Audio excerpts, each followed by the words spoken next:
आर्यमन अब भी अपनी कुर्सी पर बैठा था। सामने स्क्रीन पर आंकड़े, ग्राफ और रिपोर्टें चमक रही थी। उनकी चमक अब उसकी आंखों में चुभ रही थी, पर अब उसका ध्यान उन पर नहीं था। कीबोर्ड पर उंगलियां कुछ पल के लिए थम गईं, जैसे उन्हें अपनी अगली चाल का रास्ता न मिल रहा हो। उसने अपने हाथों को पीछे की ओर फैलाया, कुर्सी पर टिकते हुए एक गहरी सांस ली, मानो वो अपने फेफड़ों में भरी सारी चिंता को बाहर निकालना चाहता हो।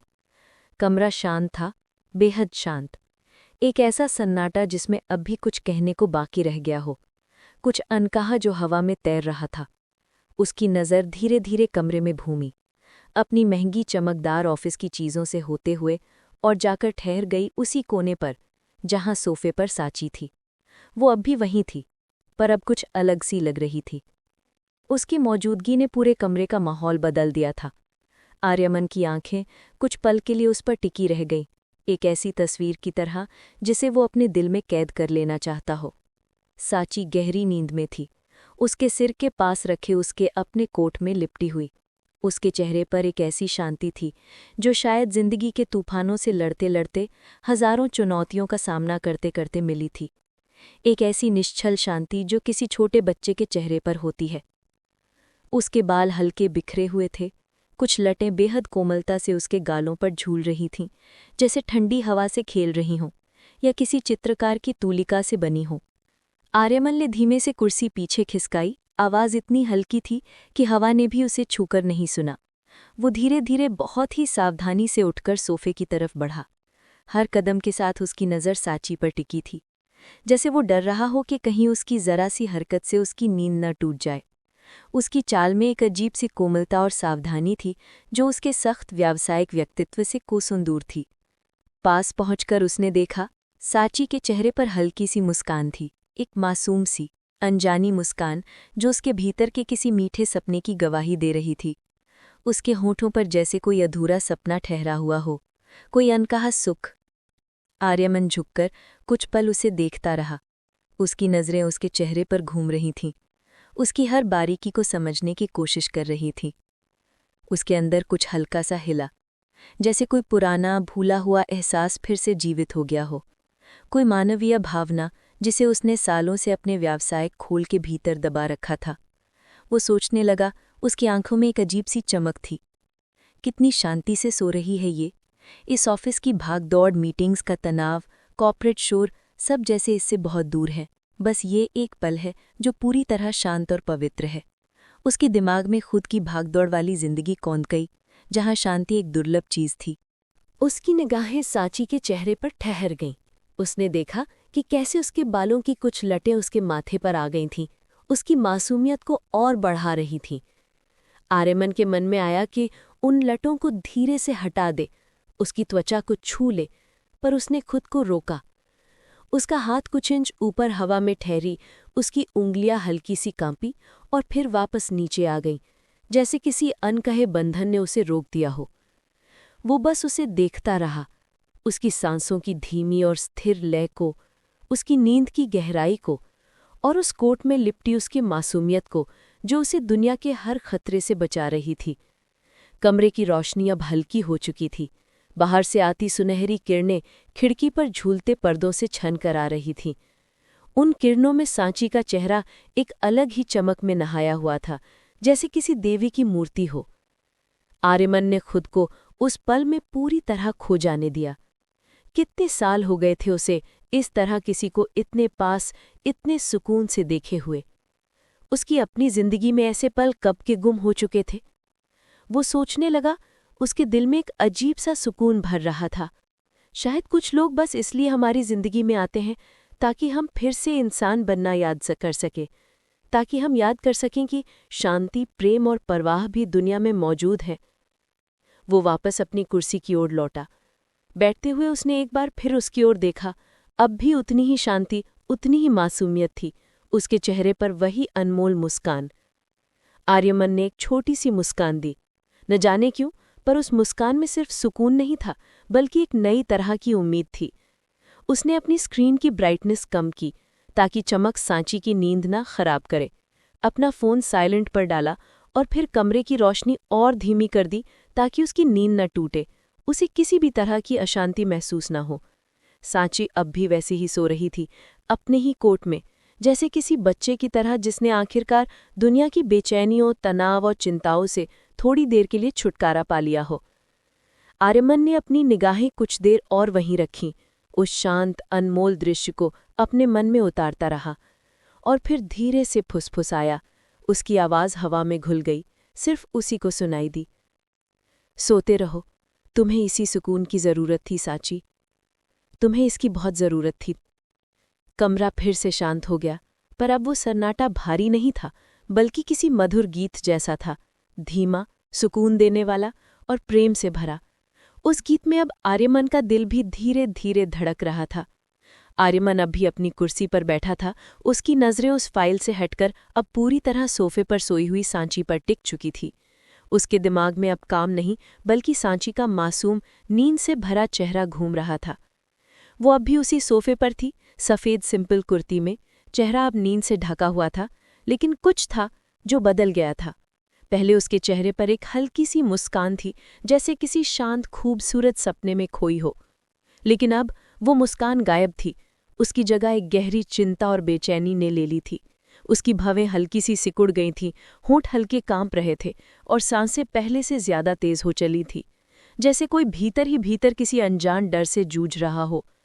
उसने सिर उठाकर गौर से देखा। उसके अनुभवों ने उसे सिखाया था कि ये बेचैनी सामान्य नींद की नहीं थी, कुछ तो गड़बड़ थी। उसके माथे पर हल्की सी चिंता की लकीर उभर आई। तभी सांची के होंठ हिले।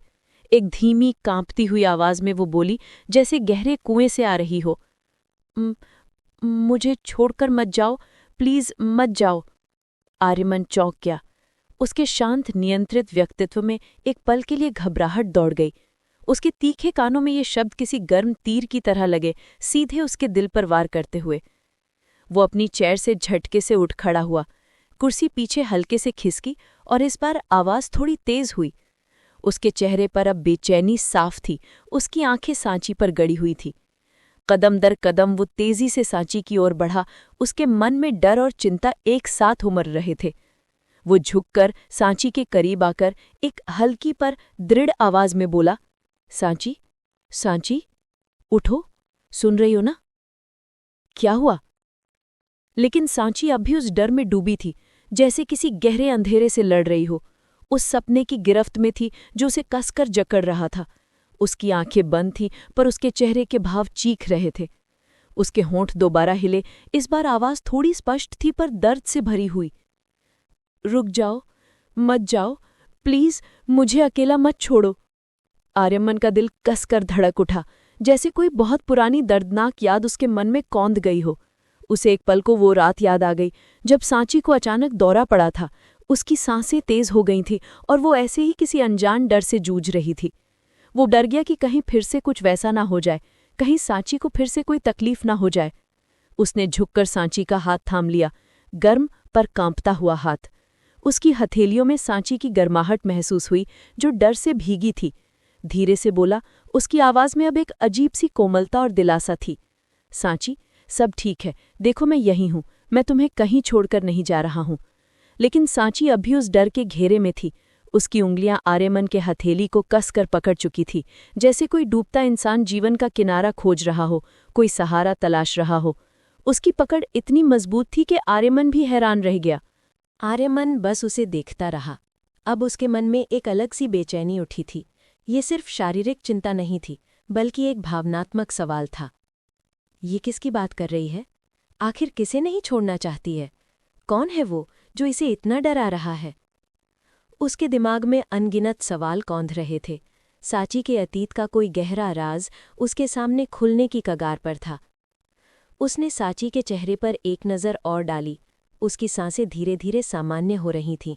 वो अब शांत हो चुकी थी। शायद सपना थम गया था, या आर्यमन के स्पर्श ने उसे उस बुरे सपने से बाहर खींच लिया था। मगर आर्यमन के मन में अब सवालों का तूफान था, एक ऐसा तूफान जो उसकी शांत दुनिया को हिला रहा था। वो धीरे से पीछे हटा, पर नज़रें अब भी उसी पर टिकी रहीं। उसके हाथ में अभी भी सांची के हाथ का एहसास बाकी था। कैसी जिंदगी रही होगी इस लड़की की, जो सोते हुए भी इतने गहरे डर में डूबी रहती है? और आखिर ये किसके नाम पुकार रही थी? कौन था वो जिससे इसे इतना लगाव था या जिसने इसे इतनी गहरी चोट दी थी? कमरे में अब बस साची की धीमी सांसों और घड़ी की टिक टिक की आवाज़ गूंज रही थी, पर आर्यमन का दिल अब उस शोर से कहीं ज्यादा बेचैन था। वो साची के अतीत के उस अनजाने दर्द से जुड़ चुका था और उसके मन में एक नई जिज्ञासा और गहरी परवाह जन्म ले चुकी थी। वो जानता था कि ये सिर्फ एक बुरा सपना नहीं था, बल्कि किसी गहरी कहानी की शुरुआत थी। साची अब पूरी तरह नींद की आगोश में जा चुकी थी। उसके चेहरे पर फिर वही मासूमियत लौट आई थी जो कुछ देर पहले डर और बेचैनी से ढकी हुई थी। थोड़ी देर पहले जो डर और बेचैनी उसके चेहरे पर थी, वो अब जैसे कहीं खो चुकी थी, किसी गहरे अंधेरे में विलीन हो गई थी। उसके होठ अब बिल्कुल शांत थे, कोई कांपना नहीं, कोई फुसफुसाहट नहीं। उसकी सांसें धीमी और गहरी थीं, जो कमरे की शांति में एक लयबद्ध धुन पैदा कर रही थीं। आर्यमन कुछ पल वहीं खड़ा रहा। उसकी नज़रें अब भी साची के चेहरे पर टिकी थीं, मानो वो उस पर छपी हर भावना को पढ़ लेना चाहता था। उसके दिमाग में अभी भी साची के शब्द गूंज रहे थे, मुझे छोड़कर मत जाओ, प्लीज मत जाओ। उसने बहुत धीमी आवाज में बुदबुदाया, इतनी धीमी कि हवा भी मुश्किल से उसे सुन पाती। साची, आखिर तुम किसकी बात कर रही थी?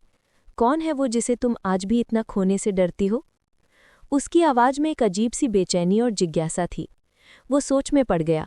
अब तक उसने साची को सिर्फ एक जिम्मेदारी की तरह देखा था, एक ऐसी जिम्मेदारी जिसे उसने अपनी मानवता और अपने सिद्धांतों के चलते अपनाया था। एक मासूम लड़की जो किसी अनजाने तूफान से गुजरकर उसके ऑफिस तक पहुंची थी, उसके जीवन का एक नया अध्याय बनी थी। लेकिन आज उसने साची के अंदर का एक अनदेखा कोना देखा था, एक ऐसा कोना जहां कोई था, कोई बेहद खास, कोई जिसे साची आज भी खोने से डरती थी, जिसकी यादें उसके सपनों में भी उसे सताती थीं। ये एहसास आर्यमन के लिए नया था और उसके कठोर दिल को हल्के से छू गया था। आर्यमन की उंगलियां अब भी उस कुर्सी के हत्थे पर थीं। उसकी पकड़ हल्की थी, पर उसकी सोच बहुत दूर निकल चुकी थी, साची के अतीत के किसी अनजाने गली कूचे में भटक रही थी। उसके मन में एक सवाल बार बार गूंजता रहा, एक ऐसा सवाल जो अब उसे बेचैन कर रहा था। आखिर वो कौन था? कौन था वो शख्स जिसे साची छोड़ना नहीं चाहती थी? क्या वो उसका प्यार था, उसका परिवार, या कोई ऐसा जिससे उसका गहरा भावनात्मक रिश्ता था? पहली बार आर्यमन को महसूस हुआ, वो इस लड़की को पूरी तरह समझ नहीं पाया है।